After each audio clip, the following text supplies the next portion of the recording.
तो कैसे हैं मेरे दोस्तों।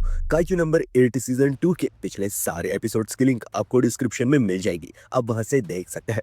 तो चलिए शुरू करते हैं। अब यहाँ पर मीना काफका के एरिया को साफ करने की बात करने लगती है, जिस वजह से रिन हैरान हो जाती है क्योंकि मीना इस टाइम उस एरिया से 20 किलोमीटर दूर होती है। पर तभी मीना एक काइजू को उड़ा देती है, जिसे देखकर सभी लोग शॉक्ड रह जाते हैं और हमें यह पता चलता है कि मीना यह सब कुछ अपने न्यू इक्विपमेंट की वजह से कर पा रही होती है। एंड तभी मीना 2 और काइजूस को उड़ा देती है, जिस वजह से पूरी सिटी में खून खून हो जाता है और सभी लोग मीना की पावर को देखकर और ज्यादा हैरान रह जाते हैं।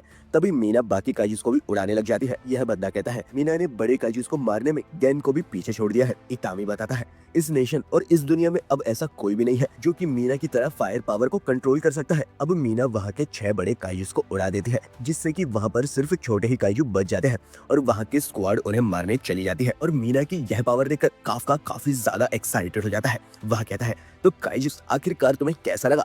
देखो यह है काफका डिवीजन की वाइस कैप्टन मीना की पावर। एंड रिन यह बातें सुन लेती है और काफका को बकवास करने की जगह सबको शेल्टर में ले जाने के लिए कहती है। तभी सभी लोग देखते हैं कि वह लोग धीरे धीरे जीत रहे हैं, जिस वजह से यह लोग काफी ज्यादा खुश होने लग जाते हैं। एंड तभी किकोरू और गैन को एहसास हो जाता है कि कुछ तो गड़बड़ है, अभी यह खत्म नहीं हुआ है, क्योंकि अगर इसके पीछे काइजू नंबर 9 का हाथ है तो यह इतनी आसानी से नहीं हो सकता। यह कहता है मुझे भी ऐसा ही लगता है, क्योंकि जिस तरह काइजूस ने हमारे इंपॉर्टेंट इंफ्रास्ट्रक्चर्स पर हमला किया था उस तरह उन्होंने उन्हें डिस्ट्रॉय नहीं किया, तो वह पक्का किसी और चीज के पीछे है।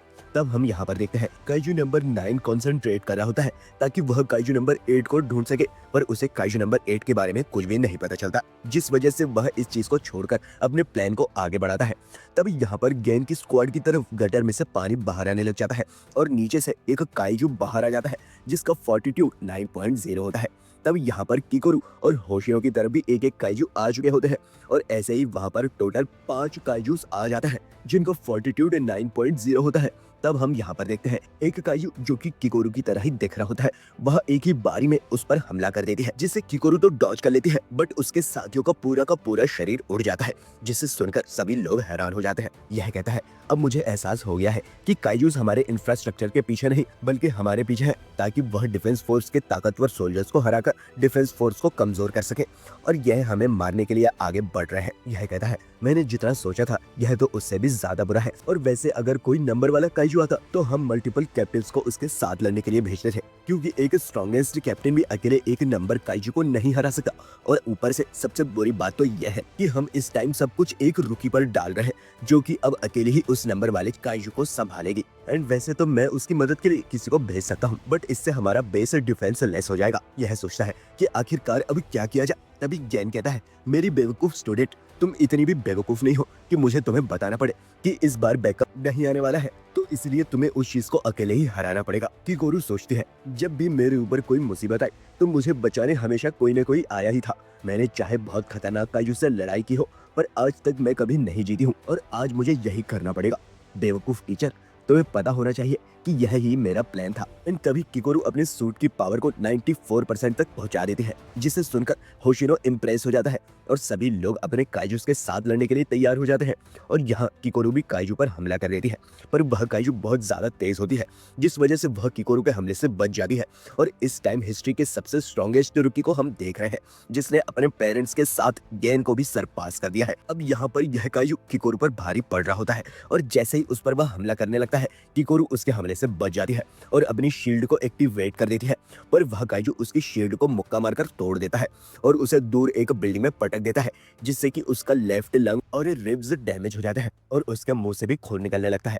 तभी किकोरू फिर से अपनी एक्स को उठाने लग जाती है, पर वह काइजू इसके लिए मना कर देती है। एंड यह लड़ाई देखकर इतामी को ऐसा लगता है जैसे कि वह काइजू किकोरू की हर टेक्निक को जानता हो। एंड अब यहाँ पर गैन भी अपनी साइड वाले काइजूस को कुछ नहीं कर पा रहा है और वह काइजू उस पर पानी से हमला करके एक जोरदार मुक्का मार देता है, जिस वजह से उसके मुंह से भी खून निकलने लग जाता है। यह कहता है मुझे पता है कि तुम अपनी आंखों की मदद से मेरी बॉडी के इलेक्ट्रिक पल्सेस को रीड कर सकते हो और मेरे मूव को प्रेडिक्ट कर सकते हो, लेकिन तुम कभी पानी के मूवमेंट्स को प्रेडिक्ट नहीं कर सकते। अब यहाँ पर होशिनो की तरफ भी एक काइजू उस पर भारी पड़ रहा होता है और वह उसके करीब आकर उस पर हमला कर रहा होता है, जिससे कि होशिनो को बहुत ज्यादा चोटें आई होती हैं। यह kaiju hand to hand combat में स्पेशलाइज्ड है एंड ऐसा लग रहा है कि यह वाइस कैप्टन होशिनो की तरह ही लड़ रहा है और ऐसा लग रहा है जैसे कि इस काइजू को सिर्फ वाइस कैप्टन होशिनो के लिए ही लड़ने के लिए बनाया गया है। इतामी कहता है बिल्कुल सही कहा, एनिमल्स, इंसेक्ट, बैक्टीरिया, वायरस और काइजू, यह वो चीजें हैं जो हमें डराती है और हमने इन्हीं चीजों को स्टडी करके अपने आप को बचाया है। पर ऐसा पहली बार हो रहा है कि हमारे एनिमी ने ही हमारी स्ट्रेटेजी को हम पर ही इस्तेमाल किया है। एंड जिन 5 नंबर काइजूस ने हम पर हमला किया है उन्हें स्पेशली डिफेंस फोर्स को डिस्ट्रॉय करने के लिए ही बनाया गया है। तब हम यहाँ पर एक डिफेंस शेल्टर को देखते हैं जहाँ पर काफका के पुराने साथी होते हैं और उन्हें पता चलता है कि टोकू की बेटी अब ठीक है, जिस वजह से वह काफी ज्यादा खुश हो जाता है।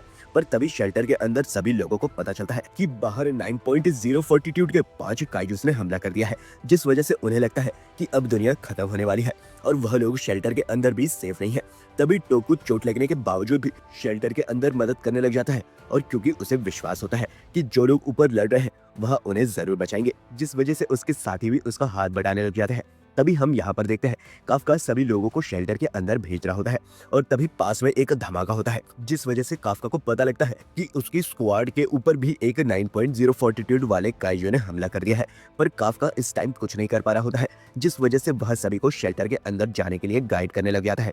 तभी यहाँ पर एक दादी माँ डर कर गिर जाती है, पर एक बच्ची उन्हें संभाल लेती है और उन्हें डिफेंस फोर्स के कार्ड्स दिखाकर यह यकीन दिलाती है कि डिफेंस फोर्स बहुत ज्यादा ताकतवर है एंड वह इन सारे काइजूस को जरूर हराएंगे। एंड तभी काफका यह सुनकर मीना के साथ किया हुआ वादा याद करता है और तभी हम यहाँ देखते हैं कि एक दूसरा धमाका होने के बाद सभी लोग बहुत जल्दी शेल्टर में भागने लगते हैं, जिस वजह से उसी लड़की के कार्ड्स नीचे गिर जाते हैं और काफका उन कार्ड्स को उठाने में मदद करने लग जाता है और कहता है कि तुम डिफेंस फोर्स के बारे में बिल्कुल सही कह रही थी। डिफेंस फोर्स बहुत ज्यादा अमेजिंग लोगों से भरी है जो कि बहुत ज्यादा ताकतवर है, तो इसीलिए तुम्हें डरने की कोई जरूरत नहीं है।